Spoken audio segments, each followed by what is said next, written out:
Connect before you correct. என்கிட்ட கனெக்ஷனே இல்லாத ஒரு பர்சன் என்கிட்ட வந்துட்டு உங்க லைஃப்ல நீங்க இந்த சேஞ்சஸ் எல்லாம் பண்ணீங்கன்னா உங்களோட லைஃப் நல்லா இருக்கும்னு சொல்லும் போது இவங்க யாருமே தெரியாது, இவங்க யார் நம்மள சொல்றது அப்படின்னு தான் நமக்கு நினைக்க தோணும். இதுவே என் கூட டெய்லி டைம் ஸ்பெண்ட் பண்ணிட்டு எனக்குன்னு ஒரு பிரச்சனை நான் சொல்லும் போது காது கொடுத்து கேட்கிற ஒரு பர்சன் என்கிட்ட வந்துட்டு உமா நீங்க இந்த சேஞ்சஸ் எல்லாம் பண்ணீங்க அப்படின்னா உங்களோட லைஃப் நல்லா இருக்கும் அப்படின்னு சொல்லும் போது ஆப்வியஸா நான் அதை கேட்பேன், நான் சேஞ்சும் பண்ணுவேன். அப்படிதானே நம்ம குழந்தைங்களுக்கும் இருக்கும்.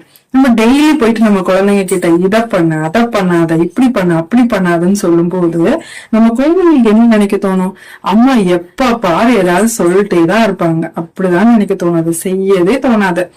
இதுவே நம்ம குழந்தைங்களுக்கு பிடிச்ச மாதிரி நடந்துகிட்டு அவங்க கூட விளையாண்டுகிட்டு நம்ம குழந்தைங்களோட நம்ம குழந்தைங்களா விளையாண்டுகிட்டு அவங்களோட குவாலிட்டியான டைம் ஸ்பெண்ட் பண்ணும்போது நம்ம குழந்தைங்க கூட ஈஸியா நம்ம பாண்ட் ஆயிடலாம். அப்ப போயிட்டு நம்ம குழந்தைங்க கிட்ட நல்லதை எடுத்து சொல்லும் போது நம்ம அம்மா சொன்னா கரெக்டா தான் இருக்கும் அப்படின்னு சொல்லிட்டு நம்ம குழந்தைங்களுக்கு நினைக்க தோணும், அதை செய்ய தோணும்.